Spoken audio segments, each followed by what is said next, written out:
Types of Perspective. Video by Vladimir London, a fine artist and Life Drawing Academy tutor. In this video, I will tell you about 16 types of linear perspective and rules of aerial perspective. This is one of the topics students get in the Life Drawing Academy correspondence course. Let's begin with the one-point perspective. The horizon line will be at the top. There is only one vanishing point located on this level, hence the name one-point perspective.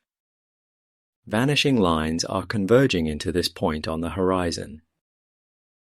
At the bottom, I draw a circle in perspective which appears as a perfectly elliptical oval. A square in one-point perspective is circumscribed around this oval. We know it is a perfect square because the inner oval touches its four sides in the middle of each side. The frontal plane of a cube is undistorted and appears as a square in this type of perspective. The vanishing lines of the top plane are converging into the same vanishing point.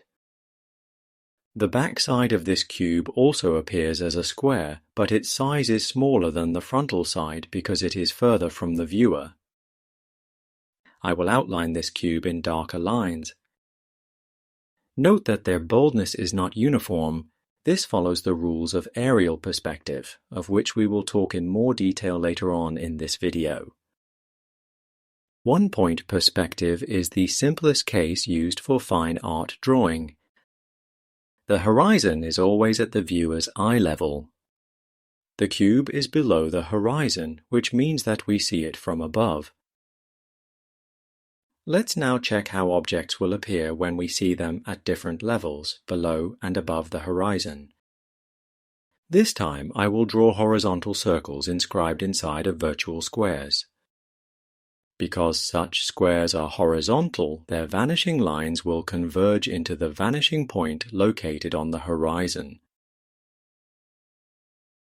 The further away a circle is from the horizon level, the fuller it will appear in drawing. The varying boldness of their outlines indicates the angle of view, the view from below and from above. Drawing circles in perspective is a simple yet important exercise students make at the Life Drawing Academy personal tutoring course. I will now make 3 fast sketches of cubes from different points of view. The first sketch features a cube that is seen at the eye level, so the horizon line is in the middle of this cube. According to the one-point perspective rule, the front side of this cube is undistorted. It appears as a perfect square. The left and right parts of this cube are symmetrical along the vanishing point. The next cube will be seen from above, so the horizon is at the top. I will use the same size for the front side of this cube. So, this square is identical to the previous cube. Once again, all the vanishing lines are converging into one vanishing point. Also, check how I use the aerial perspective to suggest by boldness of lines the cube's depth. You may see that the back side of the cube in this drawing is larger than in the previous sketch. This tells that the size of this cube and proximity to a viewer are different. I will now make the third drawing to illustrate the point of view from below. The horizon line is at the bottom, which indicates that we will look at a cube from below. Like in previous cases, I will mark the same size front plane. It appears as a square. Vanishing lines are going down to the vanishing point. Although all 3 sketches have the same size front sides, it does not mean that all 3 cubes are equal in real life. The cube in the middle is smaller than the other 2, but it is located closer to the viewer. That is why its back side is smaller than in other drawings. In one-point perspective, we can see only 1 or 2 planes of a cube.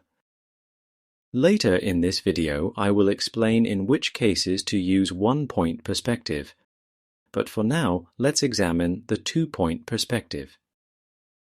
As it comes from its name, a two-point perspective has not one but two vanishing points. I will draw three cuboids at different elevations to demonstrate this type of perspective. The first cube is seen from above because it is located in this drawing below the horizon line.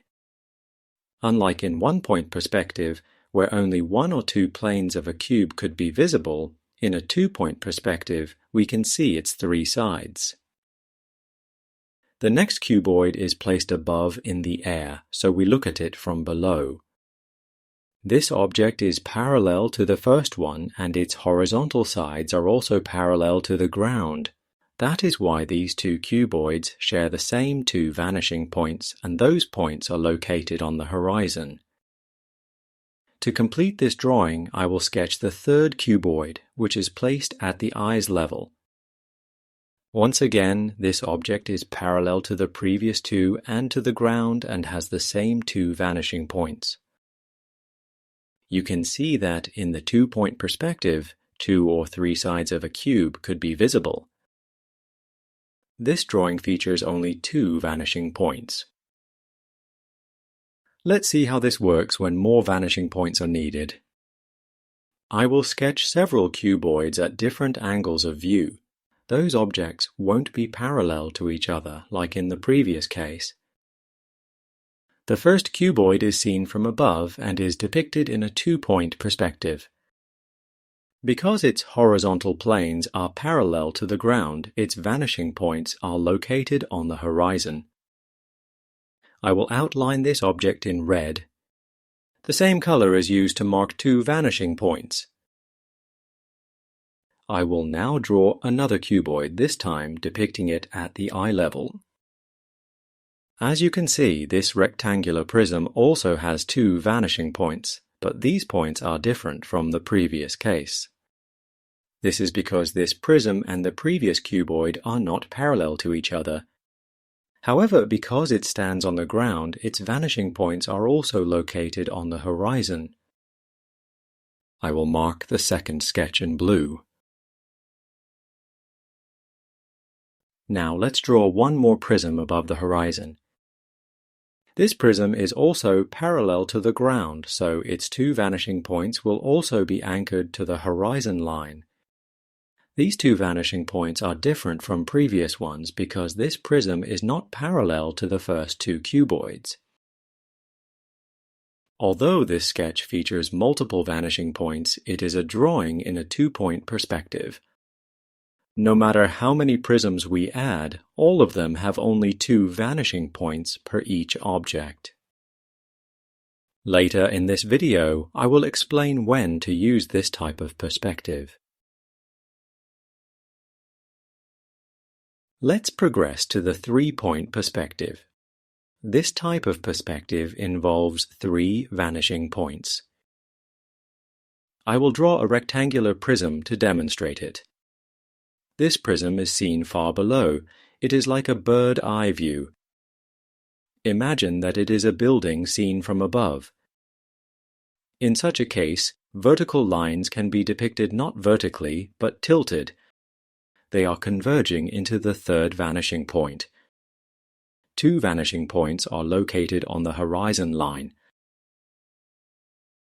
Another case when a three-point perspective is suitable is when a cuboid is not horizontal but turned at some angle so none of its sides is parallel to the ground. The reason I'm using cuboids as examples is because a cube is the simplest well-defined three-dimensional object that has height, width, and depth. Every other object can be inscribed inside of some cuboid. When you apply this simple theory to drawing whatever you see or imagine, this will greatly improve your three-dimensional approach in perspective drawing. So here it is, a cuboid in three-point perspective. None of its vanishing points is on the horizon because this cuboid is not parallel to the ground. The next type of perspective is a four-point perspective. As its name says, it comes with four vanishing points. This type of perspective can be used when an object is very tall and to see it from top to bottom, viewers have to turn their heads up and down. Vertical lines in this case will be not straight but curved. This is one of the curvilinear types of perspective.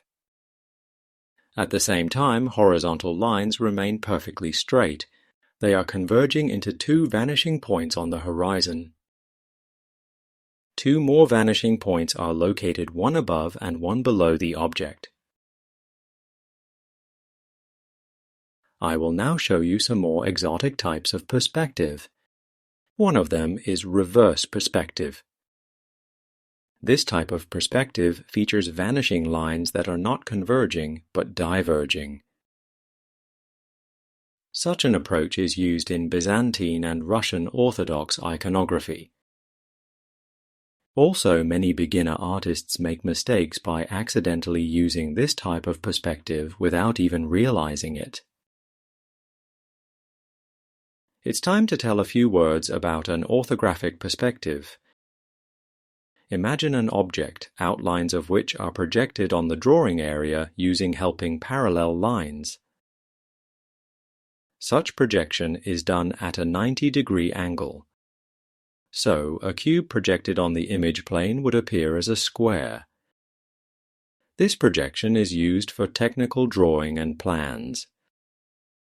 There are three types of orthographic projections: isometric, dimetric, and trimetric.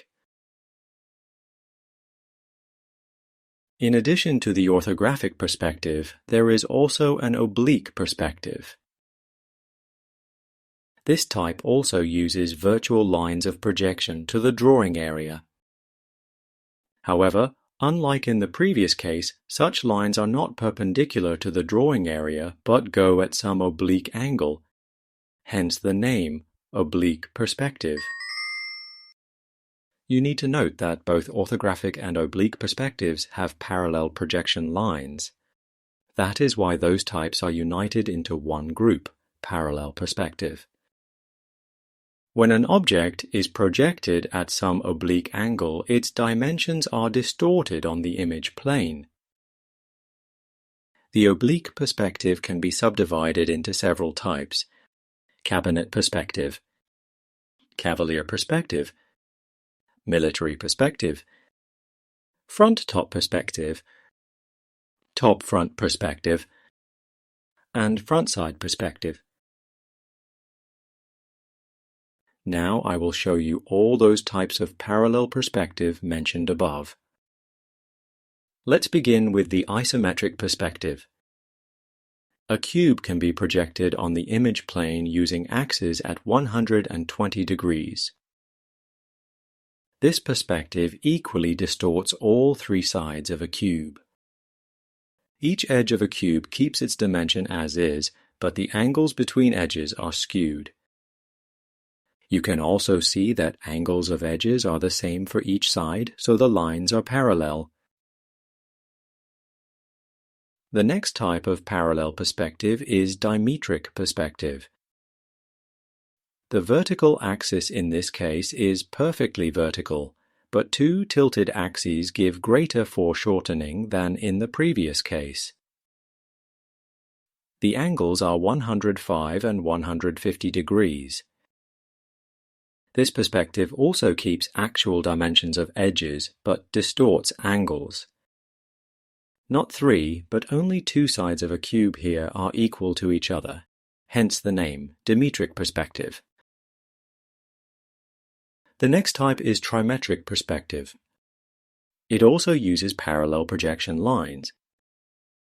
In this type of perspective, all three axes are located at different angles. That is why all three visible sides of a cube will differ in shape. The angles of axes are as follows: 99 degrees, 155 degrees, and 106 degrees.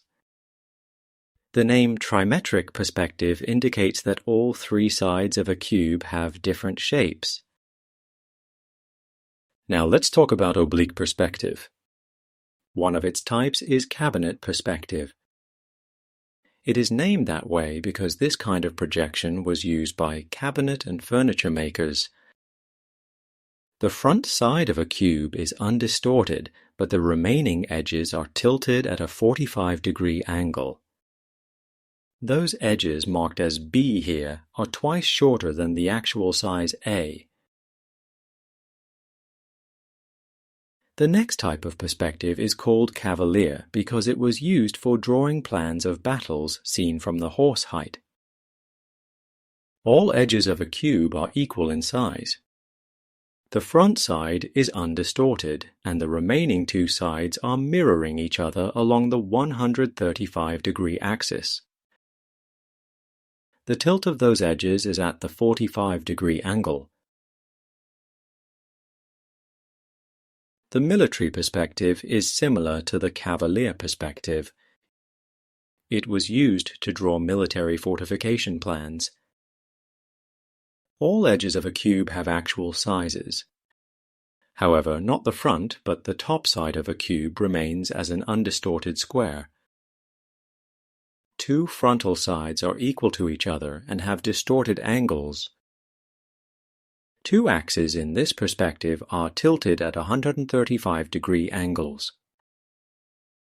Like in the previous case, the tilted edges go at the 45-degree angles. From drawings with straight lines, we can now advance to the curvilinear perspective. One of such types is photo perspective. I will make a fisheye sketch to demonstrate it. Its name comes from photography, where lenses distort straight lines into curving outlines. This type of perspective is often present in drawings copied from photos.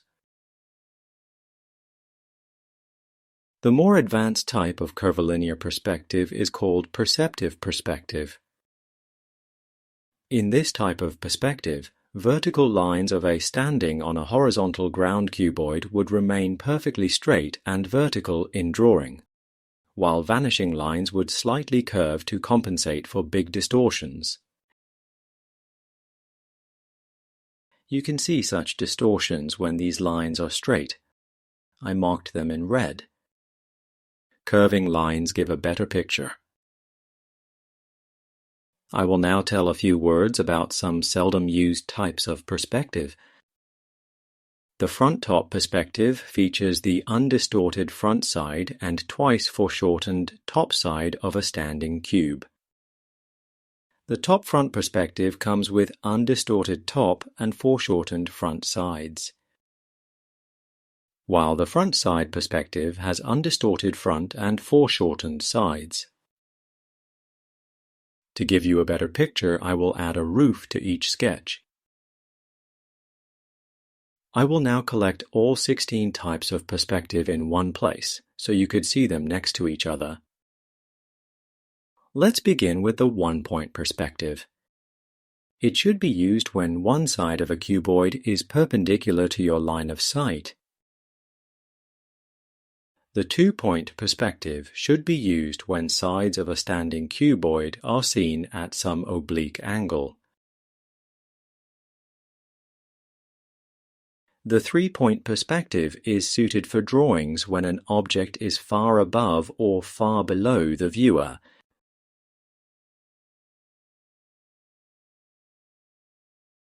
The four-point perspective is good for depicting objects that can only be fully observed when turning a head up and down.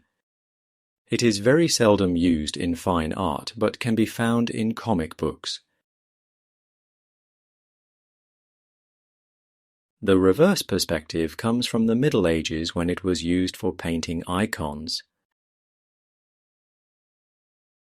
The isometric perspective is not for fine art, but technical drawing where all three sides of a cube are equally distorted.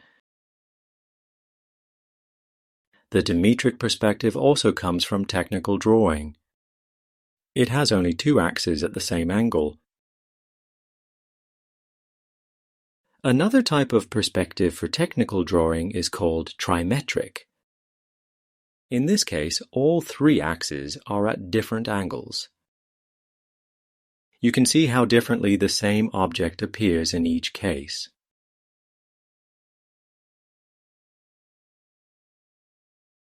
Let's continue with the parallel perspective.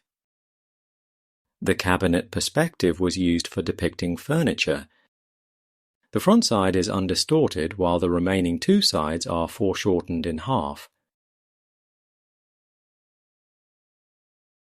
The Cavalier perspective also features the undistorted front side, while the dimension of depth comes without foreshortening but at the 45-degree angle. This makes an object look longer than it is.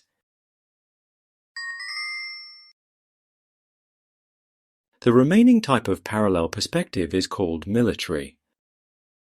It is a bird-eye view on fortifications and buildings. The perceptive perspective is curvilinear. It can be used for drawing interiors and exteriors to minimize distortions of depth. If you imagine that this is a sketch of some huge building, then it makes sense. One more type of curvilinear perspective is called photo perspective. A trained eye will see such distortions in artworks copied from photos. Those who make such copies often have limited understanding of perspective and cannot avoid such distortions, repeating what they see on a picture. And finally, three remaining types of linear perspective are very simple plans of planes, one of which is undistorted and another is foreshortened in half. Such types are not really good for fine art drawing. These types are called front-top, top-front, and front-side perspectives. Out of 8 types of perspective presented on this page, only perceptive perspective is suited for fine art drawing. I hope this description of 16 types of perspective was useful and educational. Apart from linear perspective, there is also aerial perspective. It deals with how objects appear depending on their proximity to a viewer. According to its rules, the objects that are further away look lighter and bluer. I will pick several colors. The first swatch is dark blue. The next one is a bit lighter. The following swatch is even paler. And the last one is the lightest. As you can see, those swatches are taken from the background mountains. The further the mountain, the lighter it appears. This is because small droplets of blue water in the sky act as a filter. Another rule of aerial perspective says that objects that are closer to a viewer appear warmer than the background objects. Here's one good example with warm colors in the foreground and cold colors in the background. Apart from colors, the aerial perspective deals with definition of details. According to its rules, the foreground objects would be more detailed and the background objects would be diffused with less details. This is applicable not only for colors but contrasts as well. The foreground objects should be depicted with higher contrasts than the objects in the background. According to color theory, there are 7 contrasts, including contrast of saturation, light-dark contrast, and cold-warm contrast. To learn color theory, take the Watercolor Academy course. The link is in the description.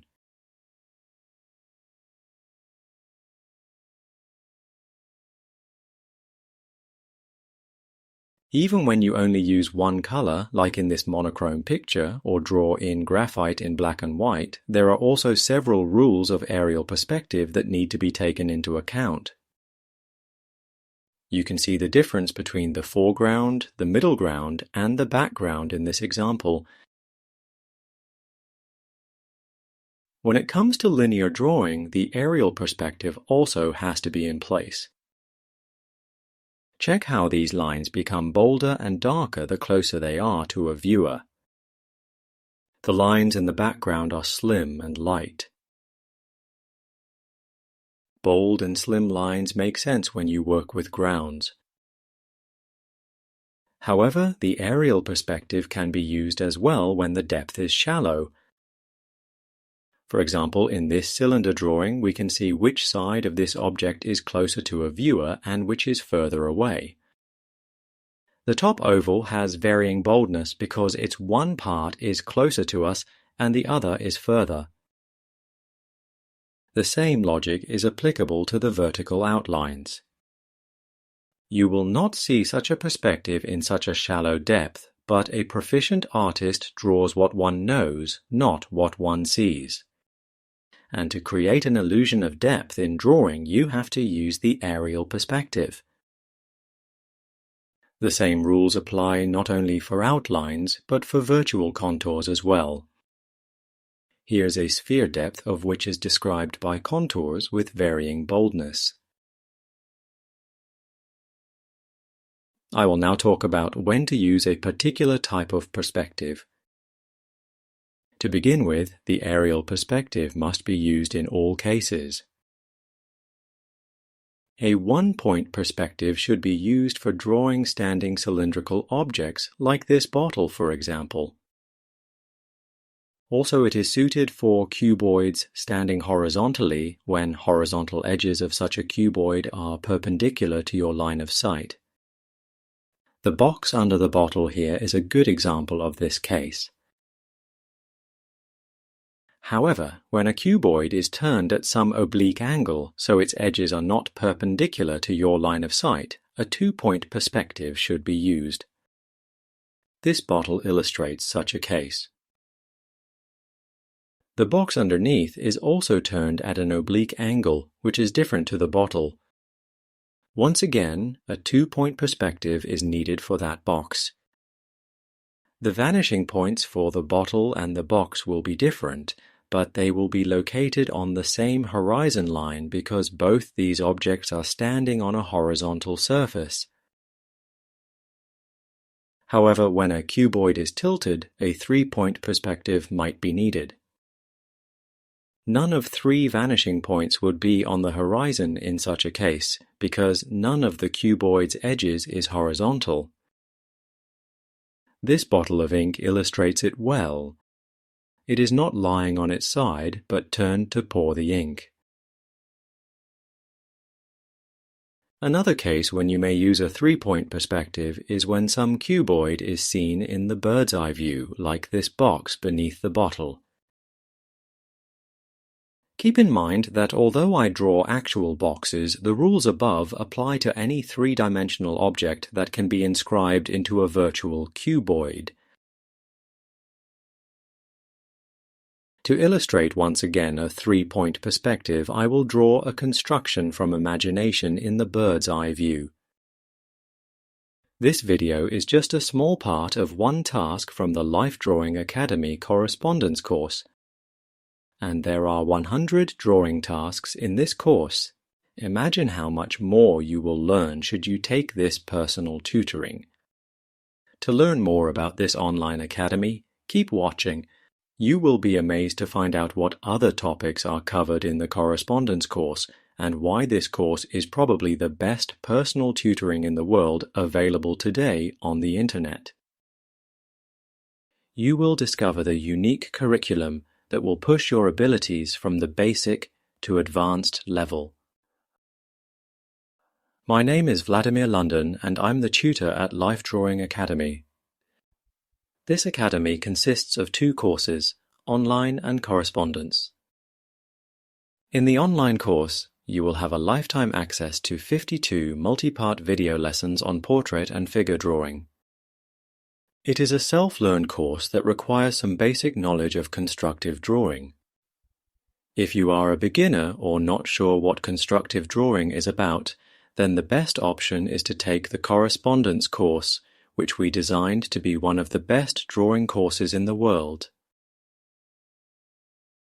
To find out what makes this course so special and unique, keep watching. To begin with, in the Life Drawing Academy correspondence course, you will get unlimited personal tutoring for a one-time fee. Yes, you heard this right. You will have a lifetime one-on-one teaching from talented fine artists and professional art teachers until you reach the advanced level of drawing skills. We actually guarantee that you will reach the advanced level of drawing skills should you follow our guidance and complete this course. There is no way to fail. Here's how it works. Upon enrollment, you will get a Life Drawing Academy account with full access to all 52 video lessons and a welcome email with all information you need. After you make several test drawings, the Academy tutors will review your drawing abilities, advise what skills and knowledge you are missing, and suggest a drawing curriculum that will be tailored to your level of skills. This curriculum will also take into account your interests and goals. If you want to focus on some specific genre or topic, it will be included into your list of assignments. There will be 100 practical drawing tasks on all the topics you need to learn to get the advanced level of skills. Every assignment will be explained in depth, and you will know what to do and how.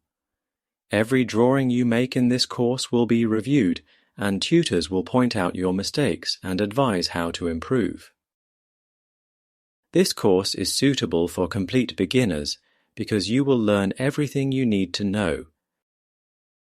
If you already have some art education, you will get topics tailored to your level.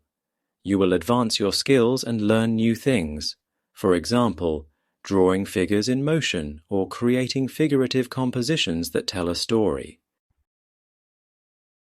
The Life Drawing Academy correspondence course will help you to cover 4 big areas of professional drawing: constructive drawing, tonal drawing, portrait drawing, and figure drawing. These 4 big subjects consist of many drawing topics which come with multiple tasks. I will now go through the long list of drawing topics that students learn in this course. Stay with me to the end where you will get a special bonus. To get good skills, you need to learn how to use drawing tools, how to sharpen graphite pencils, and how to hold a pencil the right way when drawing large-scale artworks on a vertically positioned drawing board. When you know how to handle a pencil, you could use it for drawing flat geometric shapes with straight lines and smooth curves. You will learn the unique method of drawing perfect ellipses, which I developed for this course. Your tonal rendering depends on hatching skills. In the dedicated task, you will learn the professional techniques of hatching and cross-hatching. In addition to the special way of holding a pencil with the candle grip, you will also get tasks on the writing grip, the fine motor skills test, and calligraphy exercises. Fine motor skills are needed not just for drawing, but for almost every aspect of your life, from decision-making to eye-hand coordination. In this course, you will learn this as well. One of the most needed skills for life drawing is how to measure relative proportions, angles, alignments, and cross points with a pencil, both from life and in drawing. In this course, you will learn all the know-how of measuring. Another important aspect is drawing in perspective. Your sense of perspective will be assessed in a special test, and you will receive the full review of your mistakes and areas to improve. To develop your sense of linear and aerial perspective, you will be given a very special task of drawing a cube from life, in which you will make a cube model and draw it with all the rules and steps of perspective. Did you know that there are 16 different types of perspective and 21 perspective drawing rules? If you cannot list them all, this course is definitely for you. Another very important topic you will learn is how to spot mistakes in perspective drawing.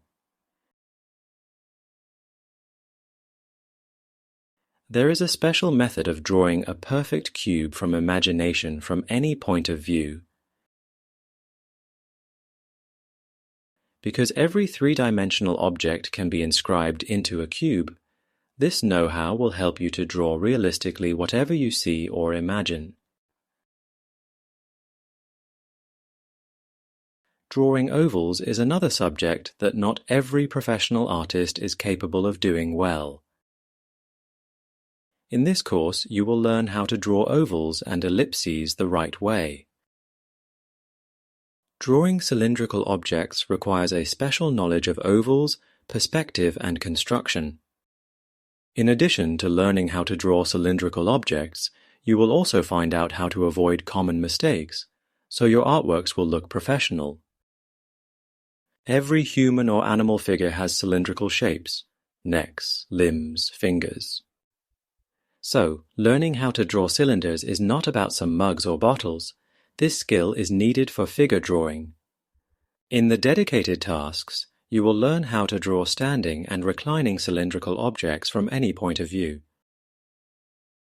Intersection of objects is another big and important topic a proficient artist, illustrator, architect, or designer should be fluent in. You will learn how to intersect cylinders, and if you are interested in this topic, you will also discover how to intersect other objects with planes at any angle, as well as how to intersect objects with each other. This skill is very much needed for architectural and technical drawing. Many fine artists and illustrators find it very useful for making artworks from imagination. Industrial and concept design depends a great deal on this skill. Good taste in art comes with understanding of classical canons and artistic heritage of the past. In this course, you will get familiar with classical orders by learning the constructive approach of drawing Doric, Ionic, and Corinthian order capitals. You will get special step-by-step demos on how to draw capitals from imagination. Also, you will receive special templates, which you could print out and make three-dimensional paper models. Such models of Doric and Ionic capitals are unique to this course, and you could use it for drawing from life. Designing capitals and architectural details from imagination is another very useful exercise to develop your drawing skills. This task requires not only good knowledge of constructive drawing principles and perspective, but also pushes your creativity to a higher level. Drawing architectural elements from life is another topic that will help you fine-tune your constructive drawing skills. A good artwork is well composed.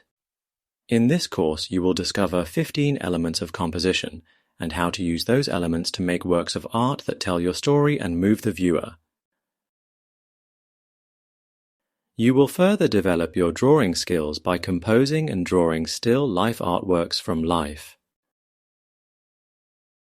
Do you know 34 constructive drawing principles that aid to depict in a realistic manner anything you see or imagine? If you cannot list them all, this course is for you. One of the topics that will greatly enhance your drawing skills is the know-how of contours. In this course, you will get a dedicated task on how to use contours for making your drawings appear three-dimensional. In addition to wireframe constructive drawing skills, you will also learn tonal rendering. You will discover the theory of tonal values and find out 25 tonal rendering rules that will push your drawing abilities to a higher level. In this course, apart from drawing, you will also learn sculpting. For tonal rendering exercises, you will sculpt a perfect sphere and depict its tonal values from life. You will learn 3 different tonal rendering styles: hatching and cross-hatching, strokeless shading, and combination of them. In-depth demos and instructions will help you to improve your rendering skills. You will also render tonal values of other geometric bodies, such as rhombic octahedron, cones, hexagonal prism and pyramid, icosahedron and toroid. You will get paper templates, so you could make such models at home to draw them from life. Rendering wavy surfaces will prepare you for tonal drawing of figurative artworks. There are also tasks on assembling still life compositions and drawing them from life with the full knowledge of tonal rendering theory and rules. Drawing from life will also include interior and exterior drawing exercises. All the constructive and tonal drawing skills learned before will become useful for depicting what you see around you. How to draw draperies and clothes is another topic a figurative artist must have sufficient knowledge about. You will find out the theory of folds, how to draw draperies and objects covered with clothes. In addition, you will discover how to sketch objects of nature, such as trees and bushes, twigs and leaves. This will prepare you for drawing landscapes both from life and imagination. How to draw cityscapes is another interesting subject you might be interested in, especially if you ever plan to make artworks with an urban environment. After learning the know-how and developing good practical skills of constructive and tonal drawing, you will be prepared for the next big subject, portrait drawing. Your proficient portrait skills will depend on how well you know the human head anatomy. That is why you will learn the proportions of a skull. You will get very special templates for making human skull paper models. These models are life-size and have accurate proportions. They are unique and only available for the correspondence course students. Learning the muscular anatomy of a head gives good comprehension of the head surface. Another very handy paper model will help you to discover planes of a human head. These planes not only describe the construction, but also provide a visual guidance of how tonal values depend on the head's shape. The assignments on portrait drawing will include sculpting of facial features and drawing them from life at various angles. Students receive special templates that help to sculpt realistic nose, mouth, ears and eyes from the first attempt, even if you have not sculpted anything ever before. Such templates are developed specially for the correspondence course students and not available anywhere else. The tasks on facial features include sketching from life and imagination. Another topic that every portrait artist must know is how to connect the head to the neck and shoulders. In this course, students get a unique paper model template that shows the construction, proportions, and anatomy of the shoulder girdle. This is the world's first model of such a girdle made of paper. The know-how of portraiture comes with 51 portrait drawing rules. These rules explain the main proportions of a human head, show levels and alignments of facial features, describe ratios of various dimensions to each other, give classical canons of proportions, clarify anatomical features of the skull and neck, provide the know-how of drawing eyes, ears, nose and mouth, and advise how to use constructive anatomy and perspective. Such rules are explained in the dedicated video lesson, and no other course had ever collected all those rules in one place before. Students draw portraits from life and imagination from various points of view with the full understanding of anatomy and construction. Another important and advanced topic of portrait drawing is depicting emotions. In this course, you will find out how to portray 30 different emotions by learning facial anatomy, making diagrams and multiple sketches. After learning how to draw realistic portraits the professional way, you will come to the next big subject, figure drawing. In the Life Drawing Academy course, you will discover 3 different canons of classical proportions of a human figure. This will help you to come up with your own set of rules of proportions. By making a sculpted model of a small figure, you will learn the geometry of the rib cage, the shoulder girdle and main muscles that influence the upper body appearance. Sketching this model will enable you to effortlessly depict figures from imagination from any point of view. This knowledge will also help you to better draw a human body in any pose from life.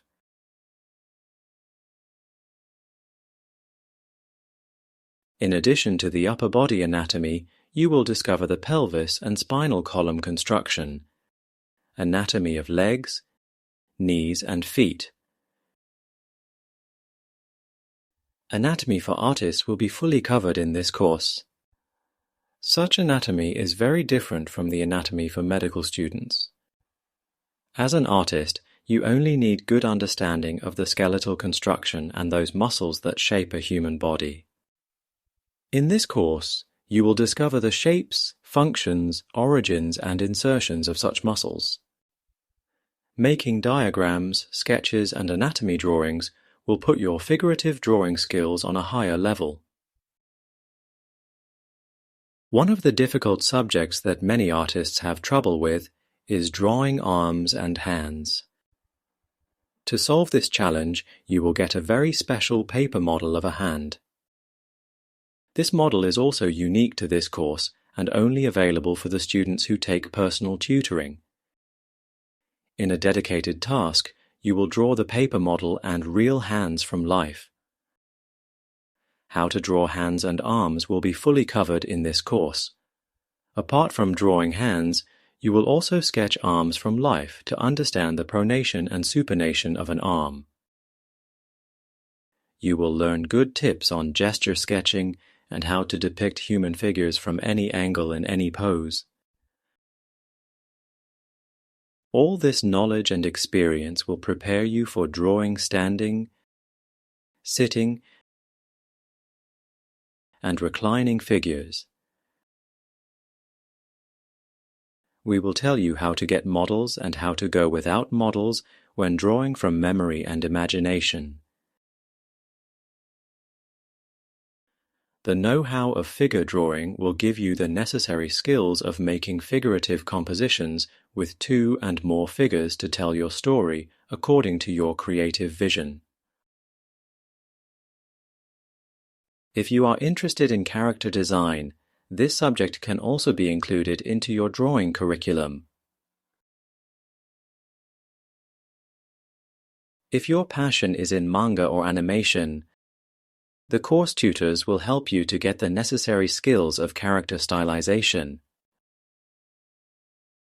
Whatever your interest is, animalistic or botanical drawing, urban sketching, industrial or architectural design, good drawing skills will be needed to fulfill your dream. This is what the Life Drawing Academy course is about, giving you the necessary know-how and practical experience in drawing whatever you see or imagine. This correspondence course is tailored to your skills and interests. It comes with a lifetime membership for a one-time fee and provides unlimited personal one-on-one tutoring till you get the advanced level of drawing skills. If you want to learn painting, there are 2 more personal tutoring courses available for you. In the Old Masters Academy correspondence course, you will learn how to paint in oils like the Old Masters using modern materials.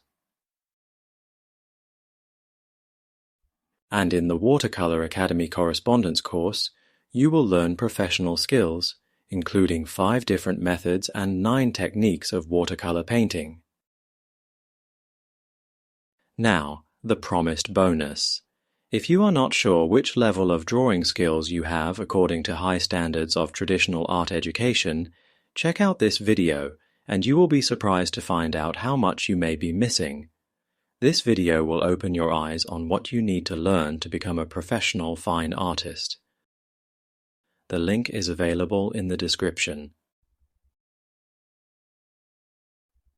To see examples of drawing tutorials from the Life Drawing Academy online course, check out lifedrawing.academy/free.